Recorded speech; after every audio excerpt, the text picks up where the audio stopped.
नमस्कार, मी प्रतिभा. सप्तशृंगी किचनमध्ये आपण आज झटपट मिरचीचं लोणचं बनवणार आहोत, तेल न वापरता. यासाठी मी ही जाड मिरची घेतलेली आहे. ही मिरची अतिशय कमी तिखट आहे. त्यासाठी मिरची मी स्वच्छ धुवून घेतली आणि फॅन खाली 5 ते 6 तास वाळवली. बघू शकता, पाण्याचा अजिबात अंश नाहीये. मिरचीची या पद्धतीने देठ काढून घ्यायची आहेत. सर्व देठ काढून घ्यायचे आहेत आपल्याला. वाळवून मिरची धुवून आणि वाळून झाली मगच देठ काढायचे आहेत, नाहीतर देठामधून मिरचीच्या आत पाणी जाऊ शकतं. आता आपल्याला मिरची हव्या त्या आकारात कापून घ्यायचे. मी ह्या पद्धतीने मिरची कट करून घेणार आहे. या पद्धतीने कट केली तरी चालते. 2-2 मिरच्या घेऊन. मिरचीमध्ये काळे सीड्स असले तर मिरची खराब. ह्या पद्धतीने आपण सर्व मिरच्या कापून घेतलेल्या आहेत. मिरची कमी तिखट असल्यामुळे मी ही संकेश्वरी आणि बेडगी मिरची पावडर घेतलेली आहे. एका ताईने कमेंट केली होती की मिरची मुळातच तिखट असते, पण सर्व मिरच्या मुळातच तिखट नसतात. तुम्हाला जर तिखट चालत नसेल तर मिरची पावडर नाही टाकली तरी चालेल. पण या बेडगी मिरचीमुळे कलरही छान येतो लोणच्याला आणि संकेश्वरीमुळे थोडंसं तिखटपणाही जाणवतं. संकेश्वरी मिरची मीडियम तिखट आहे. खाण्यासाठी आपण मोहरी, त्यासाठी आपण 50 ग्रॅम मोहरी डाळ, 2 चमचे मोहरी, 2 चमचे धन, 2 चमचे बडीशोप, लवंग, काळी मिरी आणि हिंगाचा खडा. वस्तू मॉइश्चर जाईपर्यंत गरम करणार आहोत, भाजणार नाहीत. मॉइश्चर निघलं म्हणजे लोणचं टिकतं. 50 ग्रॅम मी जाड मीठ टाकून घेतलेलं आहे. आता हे बऱ्यापैकी गरम झालेलं आहे आपलं.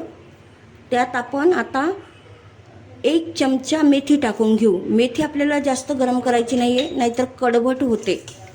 आपल्या ह्या वस्तू छान गरम झालेल्या आहे, म्हणजे मॉइश्चर निघून गेलेलं आहे. आता गार होऊ देऊ यांना. साहित्य गार झालेलं आहे. आता आपण मिक्सरमधून जाडसर काढून घेऊ. बारीक करायचं नाही. पाण्याचा हात लागलेला चालणार नाही, पाण्याचा थेंबही चालणार नाही, नाहीतर लोणचं खराब होईल. या पद्धतीने आता आपण सर्व साहित्याचं मिक्सरच्या भांड्यात घेऊन घेऊ. मिक्सरच्या भांड्यात सर्व साहित्य ओतून घेऊया. मिक्सरचं भांडंसुद्धा कोरडं असायला हवं. मधून असं जाडसर काढून घेतलेलं आहे रवाळ. जाडसर जे रवाळ आपण केलेलं आहे मसाला. घेतलेली मिरची कमी तिखट आहे, त्यामुळे आपण हे बेडगी मिरची आणि संकेश्वरी मिरचीचं थोडंसं तिखट टाकून घेणार आहोत. मिरचीच्या लोणच्यात आपण तेलाचा वापर करणार नाही, त्यामुळे आपण लिंबाचा रस जास्त प्रमाणात घेतलेला आहे. आणि लिंबाचा रस काढल्यावर तो गाळून घ्यायचा आहे. त्याच्यात एकही बी नको, म्हणजे लोणचं खराब होणार नाही. आता तो रस मिक्स करून घेऊया. मिरचीचं लोणचं आवडतं पण तेल चालत नाही, त्यासाठी हे लोणचं अगदी छान पर्याय आहे. या पद्धतीने सर्व मिक्स करून घ्यायचं आपल्याला. तुम्ही हाताने करू शकतात, पण हात स्वच्छ धुतलेले असावे, कोरडे असावे.